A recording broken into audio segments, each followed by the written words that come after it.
MCQ સ્વરૂપે પૂછાઈ શકે છે, એટલે કે આકૃતિવાળા દાખલા. આ ચેપ્ટરની અંદર આકૃતિવાળા એમસીક્યુ પૂછાઈ શકે. હવે આ ચતુષ્કોણ, પંચકોણ એટલે કે બહુકોણ આપેલા છે. આપણા ચતુષ્કોણની સમજ પ્રમાણે બહુકોણ આપેલા છે. બહુકોણની અંદર છે ને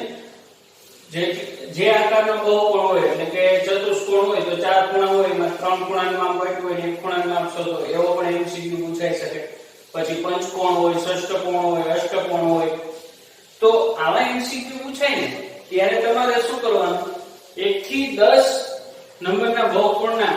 ખૂણાના અંદરના ખૂણાના સરવાળો યાદ રાખવાનો. કોઈ પણ બહુકોણ હોય એટલે એક્ઝામ્પલ તરીકે જો પેલો પંચકોણ છે,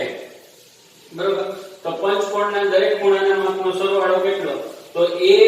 દાખલો ગણવો, પછી x ની કિંમત શોધો, એવું કરવા જવાનું નહીં. એના દરેક ખૂણાના માપનો સરવાળો યાદ રાખી લેવાનો. એટલે 1 થી 10 ના દરેક ખૂણાના માપનો સરવાળો યાદ રાખવાનો. એટલે કે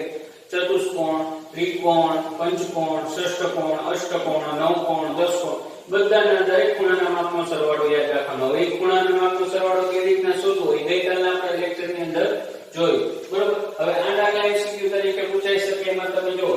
હવે આની કોઈ એક આકૃતિ આપેલી હોય અને એની બાજુમાં સવાલ લખેલો હોય કે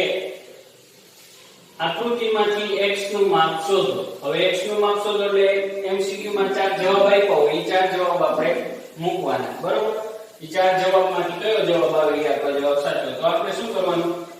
અહીંયા ચતુષ્કોણ છે તો ચતુષ્કોણના ચારે ખૂણાના માપનો સરવાળો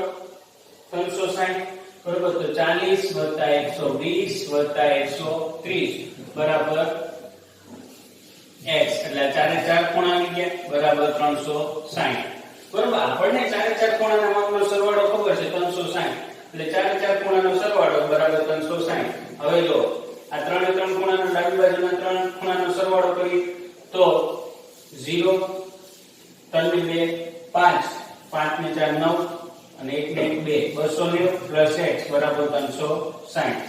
બરાબર. x નું માપ શોધવાનું એટલે 360,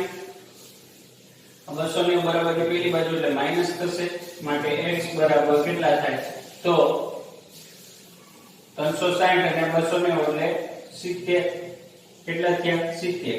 હવે આ રીતના ગણતરી કરીને આપણે જવાબ શોધી શકીએ. થોડોક સમય થશે, બરોબર. પરીક્ષામાં ખાસ તમે જ્યારે પણ મેથ્સ નું પેપર હોય ત્યારે બાજુમાં રફ પેજ લઈને જ બેસજો. ગણતરી કરવી પડશે. ઘણા એમસીક્યુ એવા છે કે જેમાં ગણતરી આપણે કરવી પડે.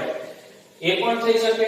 બરોબર, 70. પછી એવું પણ થઈ શકે આ ત્રણે ત્રણ ખૂણા છે એનો સરવાળો ડાયરેક્ટ કરી નાખો અને 360 માં બાદબાકી કરો. ગણતરી શોર્ટમાં પણ કરી શકો. 290 થાય તો 360 - 290, આ બધી ગણતરી કરવા જવાની નહીં, કેમ કે આપણે ઓનલાઈન એક્ઝામમાં તો એમસીક્યુ જ હોય, ગણતરી બતાવવાની હોતી નથી,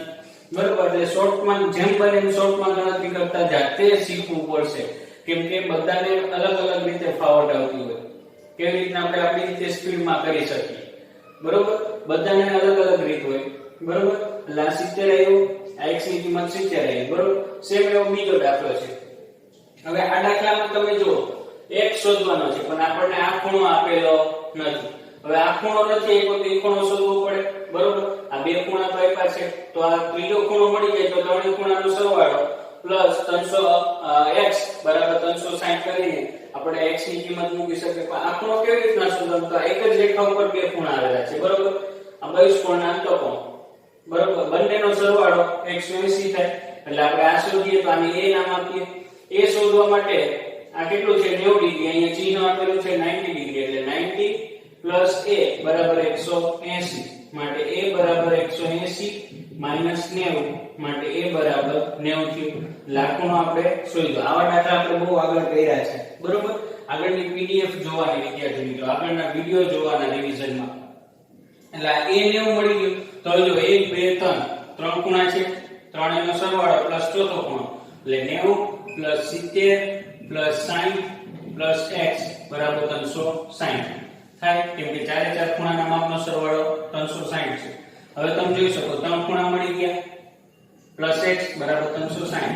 બરાબર. 90 + 150 90 + 60 150 અને 70 તો 220 પ્લસ x બરાબર 360, બરાબર. x બરાબર 360 -220 માટે x બરાબર 60 માંથી 20 જાય તો 40 અને 3 માં 2 જાય તો 1 એટલે 140 આવ્યું બરોબર એટલે આ x ની કિંમત કેટલી છે 140 અંશ બરોબર હવે આપણો જવાબ સાચો છે કે ખોટો જાણવો હોય ને તો x ની જગ્યાએ 140 મૂકી દેવાનો 90 + 70 + 20 એટલે 60 + 140 તો તમે કરી શકો તો 4 ને 2 6 0 અને 2 ને 3 360 આવે છે એટલે આપણો જવાબ સાચો છે હવે તમને એમ થતું હશે અહીંયા સરે બે ખૂણા કેમ શોધ્યા એનું કારણ છે આપણને આ આકૃતિની અંદર બે ખૂણા જ આપેલા છે ત્રીજો ખૂણો અહીંયા આપેલો નથી નકર બધા ખૂણાના માપનો સરવાળો શોધીને કરી શકીએ પહેલા ત્રીજો ખૂણો શોધવો પડે તો એક જ રેખા પર આવેલા બે ખૂણા બહિષ્કોણ અને અંતઃકોણ બંને બહિષ્કોણ અને અંતઃકોણના ખૂણાના માપનો સરવાળો 180 બહિષ્કોણ કેવું છે અંતઃકોણ મળી જાય એ બરોબર એ શોધવા માટે 180 માંથી 90 બાદ કરતા 90 મળ્યો એટલે 1 2 ને 3 ખૂણા થઈ ગયા ચોથો ખૂણો x શોધવાનો ચારે ચાર ખૂણાના માપનો સરવાળો આપણને ખબર છે 360 એટલે ચોથા ખૂણાનું માપ મળી જાય બરોબર સેમ એવી જ રીતે આપણે અહીંયા આપણને એક પણ ખૂણાનું માપ નથી આપ્યું અને શોધવાનું હોય તો તમે આ ચિહ્ન જોઈ શકો છો આ ચિહ્ન શું દર્શાવે કે બધી બાજુઓ સરખી છે એટલે કે આ નિયમિત બહુકોણ છે કેવો છે નિયમિત બહુકોણ નિયમિત બહુકોણ હોય તો દરેક બાજુના માપ સરખા હોય અને દરેક ખૂણાના માપ સરખા હોય આ નિયમિત બહુકોણ છે દરેક ખૂણાના માપ કેવા આવશે સરખા એટલે આપણને એક પણ ખૂણાનું માપ નથી ખબર પણ એક ખૂણાનું માપ આપણે શોધવાનું છે x એટલે એક ખૂણાનું માપ મળશે એટલે આપણે એને આ દરેક ખૂણાનું માપ મળી જશે આ નિયમિત છે બરોબર પંચકોણ છે હવે આપણે ગઈકાલે શીખવાડ્યું કે પંચકોણ છે તો અંદરના દરેક ખૂણાના માપનો સરવાળો જો ન ખબર હોય તો હજુ બી આપણે શીખી લઈએ કે n - 2 * 180 બરોબર n બરાબર તો બાજુની સંખ્યા 1 2 3 4 અને 5 5 - 2 * 180 માટે 3 * 18 540 પંચકોણના દરેક ખૂણાના માપનો સરવાળો 540 થયો બરોબર 540 મળી ગયો તો આપણને નિયમિત બહુકોણ છે નિયમિત પંચકોણ છે એટલે બરોબર એક ખૂણાનું માપ મળશે દરેક ખૂણાનું માપ મળી જાય તો આપણે દરેક ખૂણાનું માપ ધારી લઈએ કયું x 1 2 3 4 અને 5 તો x +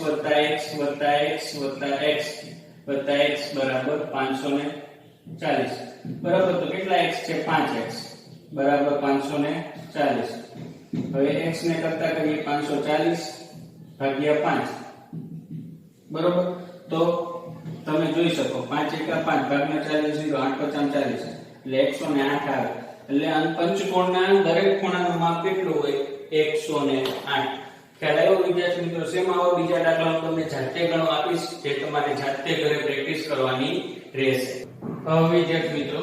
જ્યારે આવા MCQ પૂછાય એટલે કે અહીંયા આપણને એવું કીધું છે નીચે સમાંતર બાજુ ચતુષ્કોણ માટે x અને y ના મૂલ્યો શોધો હવે જ્યારે આ દાખલા MCQ માં પૂછાય ને તો ખાલી આપણને x અથવા ખાલી y જ શોધવાનું કહેતા હોય છે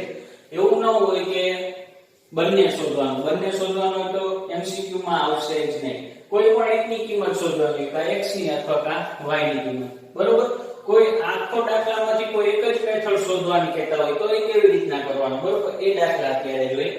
હવે આ સમાંતર બાજુ ચતુષ્કોણ છે હવે આપણે હું તમને આમાં બે શોધીને બતાવીશ x અને y જો MCQ માં આવે તો ખાલી x આવે અથવા ખાલી y આવે બરોબર હવે સમાંતર બાજુ ચતુષ્કોણ છે એટલે આપણે થિયરી ની અંદર ભણ્યા કે સમાંતર બાજુ ચતુષ્કોણમાં સામસામેની બાજુના માપ સરખા હોય બરોબર તો એક બાજુનું માપ 2y છે અને એની સામેની બાજુનું માપ 11 છે બરોબર એકનું 2y - 1 છે નામ આપી દઈએ અહીંયા AB = B C અને D બરોબર તો તમે જો આ AB = CD આ બે બાજુ સમાંતર છે એટલે સામસામેની બાજુ છે પછી થશે AD = BC આ બંને સામસામેની બાજુ છે કેમ કે સમાંતર બાજુ ચતુષ્કોણમાં સામસામે બાજુના માપ સરખા હોય બરોબર આ ખાલી સમજાવવા માટે લખેલું તમારે લખવાનું નથી બરોબર AB = CD અને AD = BC માટે તમે જો AB = CD તો 2y - 1 = 11 આપણે કોઈ ક્રમ ચેન્જ કરી નાખ્યો ડાયરેક્ટ બરોબર તો હવે તમે જો 2y -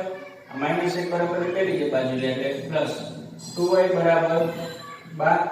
y ને કરતા કરીએ એટલે 12 ભાગ્યા 2 આ બે સહગુણકમાં છે બરાબર પેલી બાજુ ભાગાકારમાં જાય 6 તો 12 y બરાબર 6 આવ્યો તો આ આપણો શું થયો જવાબ MCQ માં પૂછાય તો ખાલી આપણને એમ જ કે y ની કિંમત શોધો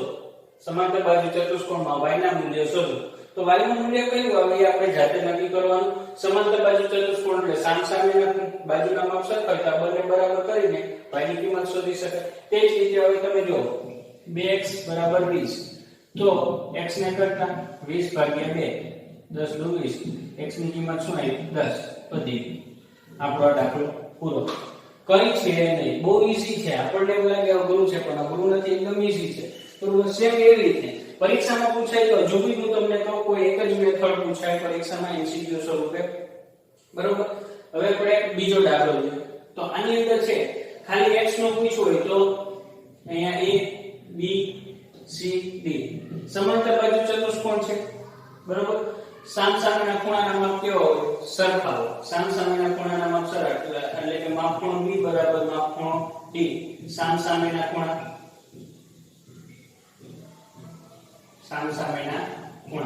બરોબર એટલે માપ ખૂણો b x છે બરોબર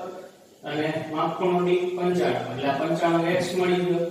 બરોબર પરીક્ષામાં એવું પૂછે x ની કિંમત શોધો તો સામસામેના ખૂણાના માપ સરખા હોય એટલે x બરાબર 95 હવે y નું શોધવાનું કે તો પાસેના ખૂણા એટલે માપ ખૂણો b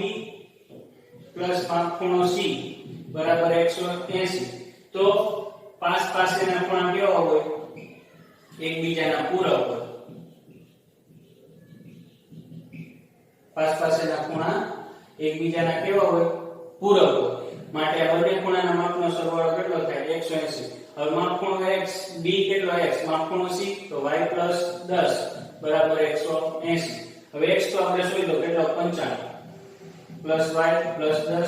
બરાબર 180 95 ને